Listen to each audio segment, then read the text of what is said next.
नमस्कार दोस्तों। आज हम लोग हिमालय को नदियों के आधार पर उसका अध्ययन करेंगे कि किस प्रकार उसका विभाजन किया गया नदियों के आधार पर, और पूर्वोत्तर भारत की चोटियों के बारे में अध्ययन करेंगे। तो चलिए स्टार्ट करते हैं। एक भूगर्भ शास्त्री थे, भूगोल शास्त्री थे, जिनका नाम था सिडनी बुरार्ड।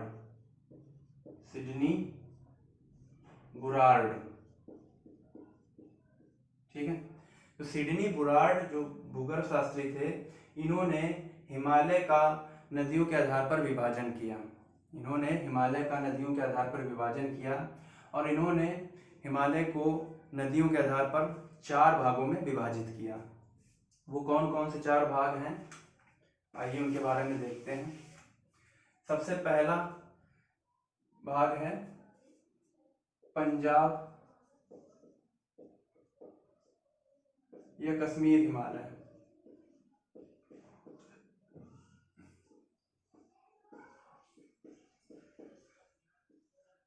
ठीक है, पहला भाग है पंजाब या कश्मीर हिमालय। दूसरा है कुमायूं हिमालय।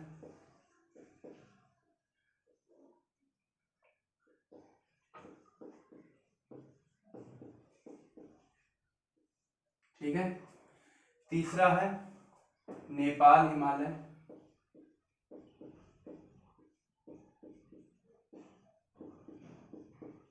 और चौथा है असम हिमालय।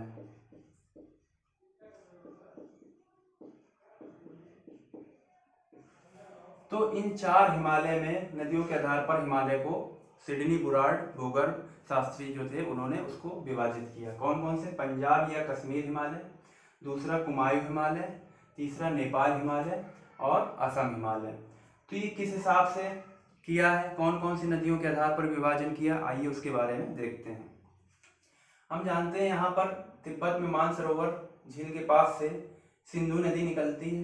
ये देखिए सिंधु नदी जा रही है, लद्दाख व जास्कर के बीच से प्रवाहित होती है और ये इधर गार्ज बनाते हुए पाकिस्तान में चली जाती है। मानसरोवर के पास से ही सतलज नदी निकलती है। ये वाली जो नदी है ये सतलज नदी है। और एक नदी इधर ब्रह्मपुत्र नदी जाती है जो इधर यांग्याब दर्रे से होते हुए इधर आती है। ठीक है, तो सतलज और सिंधु नदी के बीच का जो हिमालय आता है उसको हम कहते हैं पंजाब या कश्मीर हिमालय। पंजाब या कश्मीर हिमालय सतलज और सिंधु के बीच का हिमालय होता है। सिंधु और सतलज। ठीक है, सिंधु और सतलज नदी के बीच का जो हिमालय होता है उसको हम पंजाब हिमालय या कश्मीर हिमालय के नाम से जानते हैं। इसी प्रकार ये जो इतना भाग दिख रहा है, ये एक नदी इधर से नेपाल और उत्तराखंड की सीमा से निकलती है जिसको हम लोग कहते हैं काली नदी। ठीक है, तो काली नदी और ये सतलज नदी ये जो जा रही है, इन दोनों के बीच का जो हिमालय होता है काली और सतलज नदी के बीच का हिमालय उसको कहते हैं हम कुमायूं हिमालय के नाम से जानते हैं। काली नदी और सतलज नदी के बीच के हिमालय को कुमायूं हिमालय के नाम से जानते हैं। फिर हम आगे बढ़ते हैं पूर्व की ओर, तो ये सिक्किम की तरफ से निकलती है तीस्ता नदी और ये काली नदी। तो काली नदी और तीस्ता नदी के बीच के हिमालय को हम लोग कहते हैं नेपाल हिमालय। किसके बीच के हिमालय को? काली और तीस्ता नदी। काली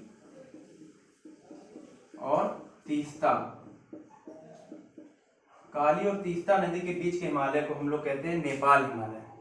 इसी प्रकार मानसरोवर से ब्रह्मपुत्र नदी आती है जिसको यहाँ पर अरुणाचल प्रदेश में दियांग के नाम से जानते हैं।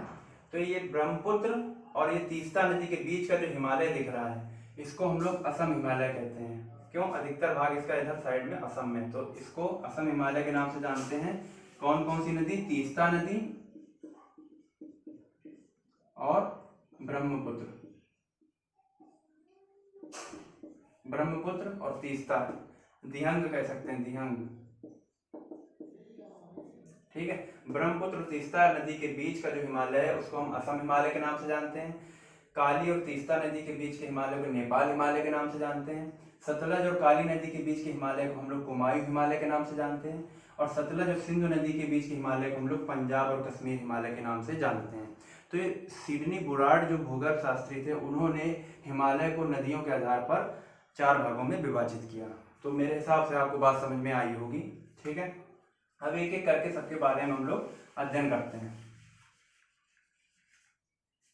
सबसे पहले पंजाब और कश्मीर हिमालय। जैसा कि आप जानते हैं कि ये मेरी सिंधु नदी और ये सतलज नदी है, तो इसके बीच का जो हिमालय भाग है ये पूरा पंजाब और कश्मीर हिमालय, इधर पंजाब लग जाता है तो इस वजह से उसको पंजाब हिमालय भी कहते हैं और कश्मीर हिमालय नाम दिया गया है। इसके अंतर्गत पहले जानते हैं इसकी चौड़ाई कितनी है, इसको लिया गया है कितना, इसकी लंबाई है और चौड़ाई कितनी है। तो इसकी जो लंबाई ली गई है, लंबाई जो इसकी है वो 560 किलोमीटर लगभग है और इसकी जो चौड़ाई है, इसकी चौड़ाई वो 250 से 400 किलोमीटर लगभग है। ठीक है, तो इसकी लंबाई जो ली गई है, देखिए एक अलग हिमालय पढ़ा था हम लोगों ने 4 भागों में, ट्रांस हिमालय और पार ये बृहद हिमालय, लघु शिवालिक, वो एक अलग टॉपिक हो गया। वो हिमालय को हम लोगों ने 4 भागों में अलग पढ़ा था। आज हम लोग नदियों के आधार पर उसका अध्ययन कर रहे हैं। तो उस हिसाब से लंबाई जो इसकी ली गई है, ये रेंज जो ली गई है पूरी, वो 560 किलोमीटर उसकी लंबाई है और चौड़ाई जो है 250 से 400 किलोमीटर की उसकी चौड़ाई है। इसके अंतर्गत कौन कौन सी श्रेणियां आती हैं, तो जो हम लोगों ने ट्रांस हिमालय और ये पूरा पढ़ा था, ये सारा इसके अंतर्गत आ जाता है। कश्मीर हिमालय के अंतर्गत ये ट्रांस हिमालय की तीनों पर्वत श्रेणियां, काराकोरम, लद्दाख, जास्कर, और ये इधर का पूरा क्षेत्र आ जाता है। ठीक है, तो कौन कौन सी आ जाएंगी, काराकोरम, शॉर्ट में मैं लिख दे रहा हूँ, काराकोरम, लद्दाख, जास्कर, इधर पीर पंजाल श्रेणी और धौलाधर श्रेणी। पीर पंजाल श्रेणी कहाँ हमने बताई थी, जम्मू कश्मीर में इधर पीर पंजाल श्रेणी है, और धौलाधर श्रेणी कहाँ पर है, हिमाचल प्रदेश में। तो ये हिमाचल प्रदेश का भी लगभग एरिया इधर आ जाता है, क्योंकि इधर उत्तराखंड स्टार्ट हो जाता है। तो हिमाचल प्रदेश में ये जो धौलाधर श्रेणी है, काराकोरम, लद्दाख, जास्कर, पीर पंजाल श्रेणी जम्मू कश्मीर की और धौलाधर श्रेणी, ये सब मेरा कश्मीर हिमालय के अंतर्गत आ जाता है। हमने बताया था धौलाधर श्रेणी पर ही शिमला स्थित है। शिमला जो है धौलाधर श्रेणी पर ही स्थित है। यहीं पर ये मैंने बताया था बुर्जिल और बनिहाल दर्रा स्थित है। ठीक है, बुर्जिल दर्रा, बनिहाल दर्रा स्थित है। यहाँ पर डल झील और वुलर झील स्थित है। मीठे पानी की जो झीलें हैं वो कौन कौन सी, मीठे पानी की झील डल झील है और वुलर झील, वुलर झील और डल झील, डल झील, ये मीठे पानी की झीलें जो हैं ये इसी कश्मीर हिमालय के अंतर्गत स्थित हैं। कश्मीर घाटी मैंने बताई थी, कश्मीर घाटी भी यहीं पर स्थित है। घास के मैदान गुलमर्ग और सोनमर्ग जो बताए थे वो सब कश्मीर हिमालय के अंतर्गत ही आ जाते हैं। ठीक है, तो वुलर झील, डल झील, ये सारी मीठे पानी की झील, घास के मैदान, कश्मीर घाटी, केसर की खेती की जाती है, सब मैंने बताया लास्ट वीडियो में, तो वो सब कश्मीर हिमालय के अंतर्गत आ जाता है। यहाँ पर खारे पानी की भी झीलें हैं। कौन कौन सी हैं, खारे पानी की झीलें हैं,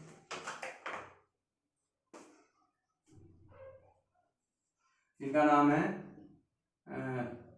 पांगोंग त्सो और त्सो मनारी। पांगोंग त्सो और त्सो मनारी झीलें जो हैं ये खारे पानी की झीलें हैं, खारे पानी की। ये भी कहाँ पर पाई जाती हैं, ये भी कश्मीर हिमालय के अंतर्गत आती हैं। कौन कौन सी, पांगोंग त्सो और त्सो मोरारी झीलें हैं, याद कर लीजिएगा। ये खारे पानी की झील है, कहाँ पर है, कश्मीर हिमालय में है।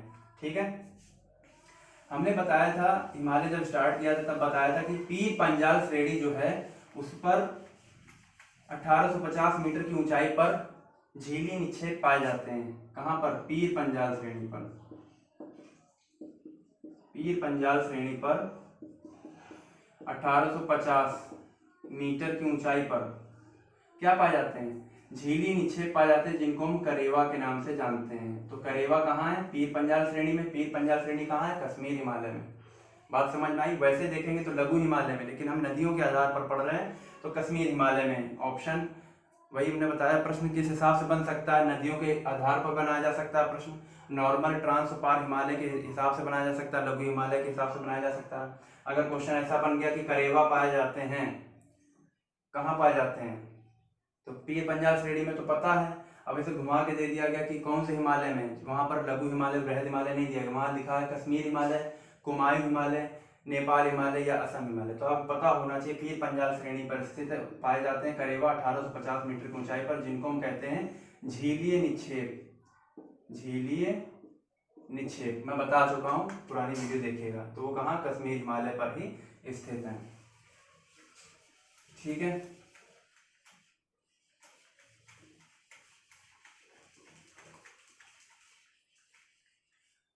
यही पीर पंजाल श्रेणी के पास पे ही यहाँ पर जाफरान की खेती भी की जाती है। किसकी, जाफरान की। जहाँ पर झीली निक्षेप पाए जाते हैं वहीं पर ही जाफरान की खेती की जाती है।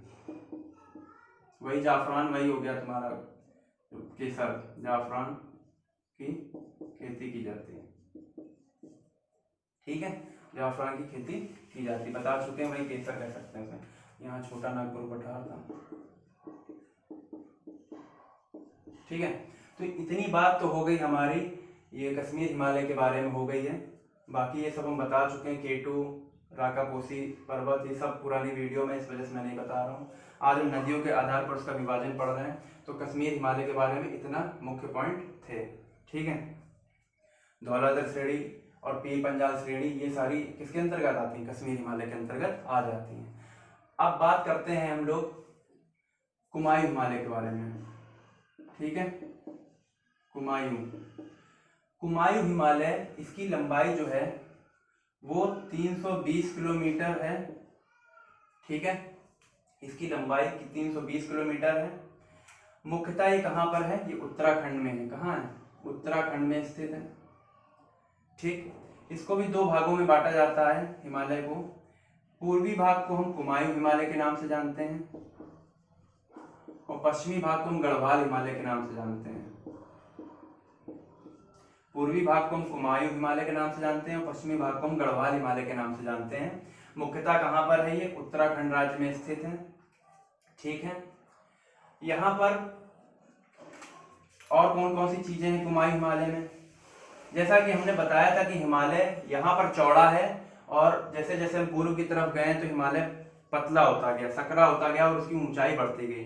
तो उसी आधार पर हम ये कह सकते हैं कि कुमायूं हिमालय जो है कश्मीर हिमालय की अपेक्षा ऊंचाई होगी इसकी। यहाँ पर इसकी ऊंचाई कश्मीर हिमालय की अपेक्षा थोड़ी ज्यादा है। ठीक है, तभी देखिए उसकी चौड़ाई भी इसकी यहाँ पर कम है। धीरे धीरे यहाँ चौड़ाई घटती जाती है। कुमायूं हिमालय उत्तराखंड में स्थित है। यहाँ पर कौन कौन सी चोटियां हैं, ये देखिए, कामेत है, नंदा देवी है, बंदर पूंछ है।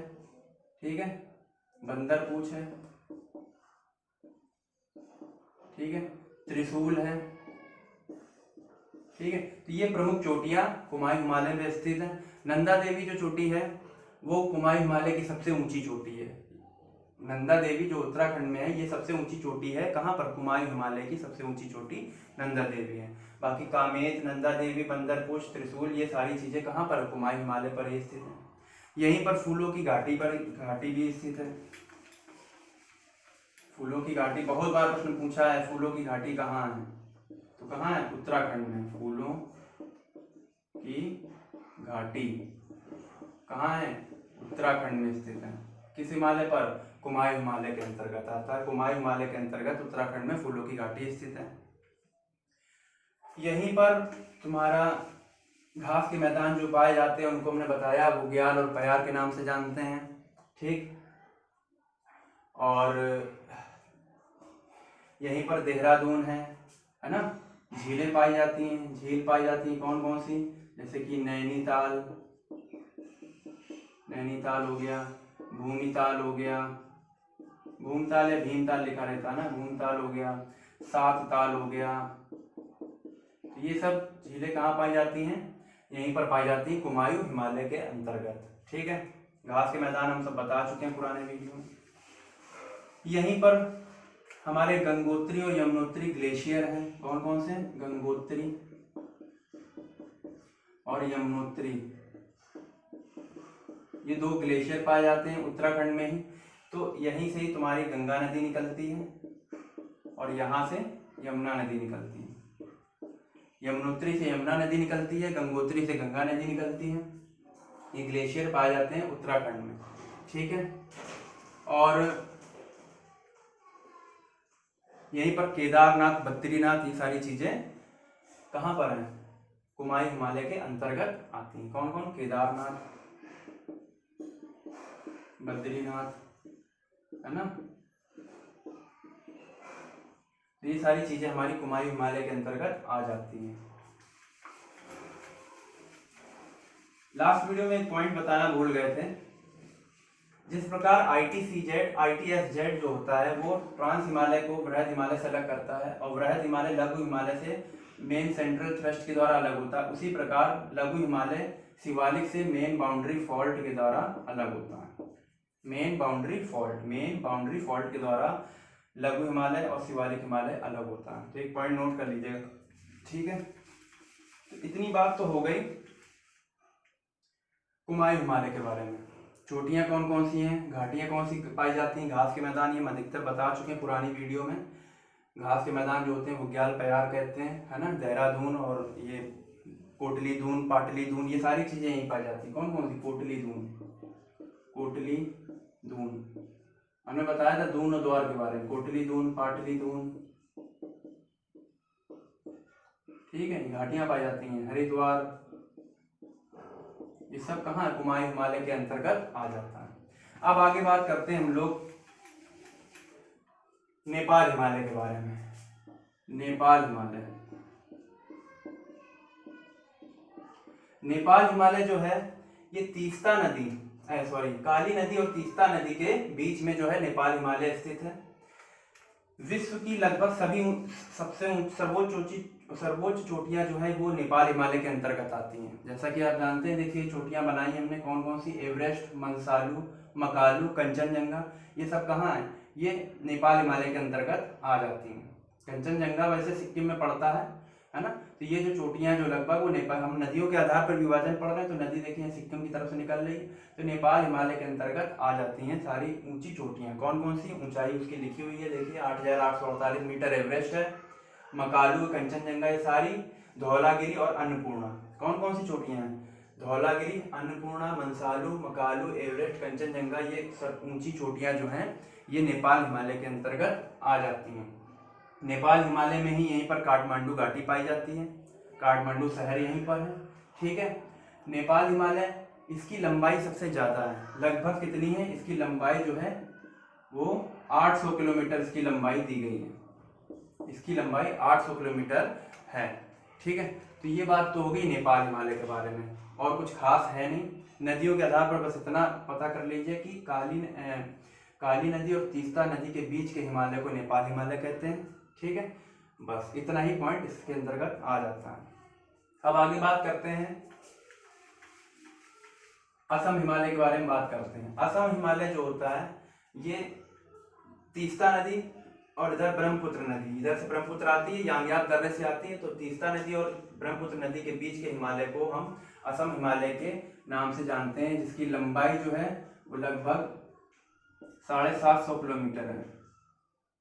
750 किलोमीटर लंबाई असम हिमालय की है। इसके अंतर्गत कौन कौन से मतलब क्षेत्र आ जाते हैं? इधर सिक्किम भी लग जाता है, भूटान भी लग जाता है, अरुणाचल प्रदेश भी लग जाता है। तो इसको हम सिक्किम हिमालय के नाम से भी जानते हैं, इसको हम भूटान हिमालय के नाम से भी जानते हैं। सिक्किम हिमालय लग जाता है, सिक्किम हिमालय के नाम से भी जानते हैं, भूटान हिमालय के नाम से भी जानते हैं। बाकी ये इधर अरुणाचल प्रदेश में तो आता ही आता है। ये असम में इधर सारे चोटियां भी आ जाती हैं, इस वजह से इसको हम असम हिमालय के नाम से जानते हैं। कौन कौन सी नदियां हैं? ये तीस्ता नदी और इधर से ब्रह्मपुत्र नदी आती है और इधर बांग्लादेश से होकर निकल जाती है। तो ये तो हो गया इसके बारे में, असम हिमालय के बारे में। और क्या इसमें मुख्य पॉइंट ये है कि हमने पिछली वीडियो में बताया था कि यहाँ पर 4 चोटियां हैं। कौन कौन सी? डाफला, मिरी, अबोर, मिसमी। इतना कुछ खास नहीं है, पुरानी वीडियो देखेंगे उसमें सब बताया है। DMAM, डाफला, मिरी, अबोर, मिसमी, ये 4 चोटियां अरुणाचल प्रदेश में आ जाती हैं असम हिमालय के अंतर्गत। क्वेश्चन घुमा घुमा के पूछेगा। वैसे पूछा जाएगा तो शिवालिक श्रेणी पर स्थित है 4 चोटियां। वैसे पूछा जाएगा तो असम हिमालय के अंतर्गत आती हैं। डाफला, मिरी, अबोर, मिसमी 4 चोटियां आ जाती हैं किसके अंतर्गत, असम हिमालय के अंतर्गत आ जाती हैं। ठीक है, इतनी बात समझ में आई होगी। अब हम लोग बात करते हैं आगे पूर्वोत्तर भारत की जो चोटियां हैं इनके बारे में। ये जो हमारा हिमालय है इसकी सबसे पूर्वी चोटी कौन सी है, सबसे पश्चिम चोटी आ जाती है नंगा पर्वत और सबसे पूर्वी चोटी आती है नामचा पर्वत, याद रखिएगा। ठीक, अब हम लोग बात करते हैं इधर पूर्वोत्तर भारत की चोटियों के बारे में। यहाँ पर क्या है, इधर पड़ता मेघालय, ये है असम, ये है अरुणाचल प्रदेश। ठीक है, तो यहाँ पर जनजातियों के आधार पर चोटियों का नाम रखा गया। जैसे कि ये इधर ये मेरा इतना पड़ता है क्या, मेघालय, ऊपर असम। तो मेघालय में 3 चोटियां हैं, कौन कौन सी हैं, गारो, खासी और जयंतियां।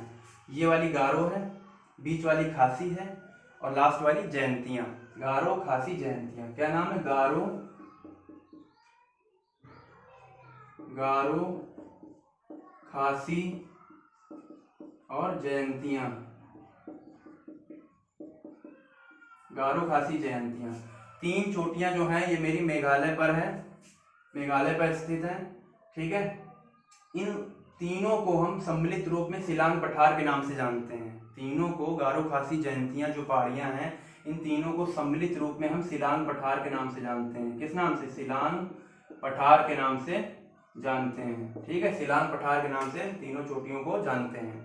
ठीक है, ये जो खासी जो चोटी है, खासी पर ही मेरा शिलांग, जो कि मेघालय की राजधानी शिलांग स्थित है, ये पॉइंट हमने दिखाया, शिलांग स्थित है। और इसी पर ही चेरापूंजी स्थित है, जहाँ पर वर्षा सर्वाधिक होती है। इससे ज़्यादा वर्षा मासिनराम में होती, वो भी यहीं पर स्थित है। दूसरे नंबर पर चेरापूंजी आ जाता है, तो यहाँ पर भी वर्षा अधिक होती है। तो चेरापूंजी और शिलांग कहाँ पर है, खासी पहाड़ी, कहाँ पर, खासी पर स्थित है। तो यहाँ पर इनका नाम क्यों रखा गया है, क्योंकि यहाँ की जो जनजाति हैं उनके आधार पर इसका नाम रखा गया, गारो, खासी, जयंतियाँ। कहाँ पर है, मेघालय के पठार पर स्थित है। इसको हम सम्मिलित रूप में शिलांग का पठार भी कहते हैं। ठीक है, ये मेघालय का जो पठार है ये मुख्यतः यहाँ की जो चोटियाँ हैं वो, उनकी जो चट्टानें हैं वो हिमालय से अलग हैं। जो हिमालय की चट्टानें हैं वही चट्टानें यहाँ पर नहीं पाई जाती हैं। जो प्रायद्वीपीय भारत हमारा, ऐसे जो प्रायद्वीपीय भारत है वही यहाँ तक था पहले। ठीक है, तो प्रायद्वीपीय भारत की जो चट्टानें हैं वो चट्टानें यहाँ पाई जाती हैं। तो इसकी चट्टानें हिमालय से अलग हैं, प्रायद्वीपीय भारत की चट्टान इससे मिलती हैं। यहाँ पर ये छोटा नागपुर का पठार है और ये जो हमने बनाया ये राजमहल पहाड़ी है, राजमहल। ठीक है, राजमहल पहाड़ी इधर ही पश्चिम बंगाल साइड में लगती है। तो राजमहल पहाड़ी, छोटा नागपुर का पठार, यहाँ पर ये पूरा ये एक ही था, पूरा ये मेघालय का पठार और ये पूरा छोटा नागपुर पठार पहले एक ही था। लेकिन ये जो नदियां हैं, यहाँ से ब्रह्मपुत्र नदी, इधर से गंगा नदी और ये सब तीस्ता नदी, ये सब आकर यहाँ पर उन्होंने क्या किया है कि इस पहाड़ियों को, ये पठार इसको काट दिया है और मिट्टी ला के मैदानी भाग बना दिया है, जो आज हम लोग बांग्लादेश के नाम से जिसको जानते हैं। ठीक है, ये नदियों ने क्या किया, नदियों ने यहाँ से ये जो पठार था, ये छोटा नागपुर पठार ही यहाँ तक चला गया, मेघालय का पठार। ठीक, उसको बीच से काटा है। नदियाँ क्या करती हैं, अपने रास्ते में जो कुछ भी आता है उसको काटती जाती हैं, हटाती जाती हैं, बड़े बड़े गार्ज तक बना देती हैं। तो उन्होंने क्या किया है कि यहाँ से पठार को काटा है और मैदानी भाग बना दिया है, जिसको हम बांग्लादेश के नाम से जानते हैं। तो ये जो हिस्सा है जो कट गया है, इसका नाम रख दिया गया है क्या, मालदा गैप, या इसी को ही हम राजमहल गारो गैप कहते हैं, राजमहल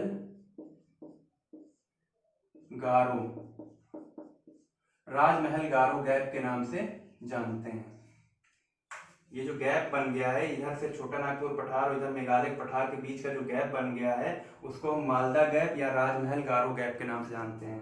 राजमहल क्योंकि राजमहल पहाड़ी यहाँ पर राजमहल, और गारो ही गारो, खासी, जयंतियाँ के नाम से रखा गया है। तो ये तो बात होगी इसके बारे में। ठीक है, राजमहल, गारो और इनके बारे में, गारो, खासी, जयंतियाँ पहाड़ी के बारे में बात हो गई। इधर ऊपर असम पड़ता है, तो असम में 2 चोटियां पाई जाती हैं मुख्यतः। कौन कौन सी 2 चोटियां हैं, रेंगमा और मिकिर। रेंगमा और मिकिर ये चोटियां हैं, कहाँ पर है, असम में रेंगमा और मिकिर, केवल नाम याद कर लीजिए और कुछ खास नहीं है इसमें। रेंगमा और मिकिर दो चोटियां पाई जाती हैं असम में। कहाँ पर? असम में पाई जाती हैं। अब हम लोग इधर आते हैं, अरुणाचल प्रदेश में पटकोई बुम पहाड़ी, नागा पहाड़ी नागालैंड में, मणिपुर में लुसाई और लेमातोल पहाड़ी, बराइल की पहाड़ी, और मिजोरम में मीजो की पहाड़ी के नाम से जानते हैं। कौन कौन सी पहाड़ियां हैं यहाँ पर? यहाँ पर ये जो जनजाति हैं उनके आधार पर, यहाँ की जितनी भी पहाड़ियां लगभग वहाँ पर रहने वाली जनजाति के आधार पर उसका नाम रखा गया है। तो अरुणाचल प्रदेश में पटकोई बुम, ये लिखा हुआ नाम पटकोई, नागालैंड में नागा पहाड़ी, और मणिपुर में लेमातोल पहाड़ी, लुसाई पहाड़ी। ठीक है, इसके पश्चिम में, ये जो पश्चिम में बनाई है बराइल की पहाड़ी, बराइल की पहाड़ी के नाम से जानते हैं। तो नागा पहाड़ी, लुसाई, बराइल, लेमातोल पहाड़ी और मीजो पहाड़ी जो है ये मिजोरम में स्थित है। मिजोरम में हम मीजो पहाड़ी के नाम से जानते हैं, क्योंकि ये हिमालय आगे आकर इधर म्यांमार में इस तरीके से और इधर होते हुए ही आगे डूब गया आके, और हिमालय को हम इधर म्यांमार में अराकान योमा के नाम से जानते हैं। ये सब हम बता चुके हैं। तो ये कुछ पहाड़ियाँ थी पूर्वोत्तर भारत की, जो कि वहाँ पर रहने वाली जनजाति के आधार पर उनका नाम रखा गया है। बांग्लादेश को नदियों का देश भी कहते हैं। ठीक है, याद कर लीजिएगा। तो लुसाई, लेमातोल, ये सब पहाड़ियाँ कहाँ पर स्थित है? ये सब हमारी यहाँ पर ये मणिपुर की पहाड़ियों के नाम से भी जानते हैं। नागा पहाड़ी नागालैंड में स्थित है, पटकोई बुम पहाड़ी अरुणाचल प्रदेश में स्थित है, मिजोरम में मीजो पहाड़ी स्थित है। रेंगमा और मिकिर कहाँ पर है? असम में स्थित है। गारो खासी जयंतियाँ कहाँ पर स्थित है? ये हमारी मेघालय में स्थित है। बाकी हमने लगभग बता दिया। तो ये था आज नदियों के आधार पर हिमालय का विभाजन। ठीक है, और पूर्वोत्तर भारत के बारे में बताया मैंने। तो आज ये हिमालय मेरे हिसाब से पूरी तरीके से कंप्लीट हो गया और कुछ खास टॉपिक नहीं बचे हैं इसमें। ठीक है, वैष्णो देवी मंदिर भी यहीं पर स्थित है, अमरनाथ गुफा भी कश्मीर हिमालय पे ही आ जाती है। ठीक, तो हमने लगभग सारे पॉइंट बता दिए, कुछ भी अब नहीं छूटा है। आपको बुक की जरूरत नहीं पड़ेगी, मैंने सारे फैक्ट जो इंपॉर्टेंट थे वो सब बता दिए। तो आज पूरा ये हिमालय कंप्लीट हो गया है। पूर्वोत्तर भारत पढ़ा दिया, नदियों के आधार पर भी विभाजन पढ़ा दिया, वैसे अलग अलग हिसाब से भी हमने हिमालय पढ़ा दिया। अब आगे हम लोग अरावली, सतपुड़ा, विंध्याचल पर्वत के बारे में अध्ययन करेंगे, फिर आगे एक एक हिसाब से आगे देखते जाएंगे। तो हमें बताइएगा किस प्रकार आपको लगा वीडियो, लेक्चर कैसा था। शेयर करिए वीडियो को और चैनल को सब्सक्राइब करिए, लाइक करिए। चलिए मिलते हैं नेक्स्ट वीडियो में। नमस्कार।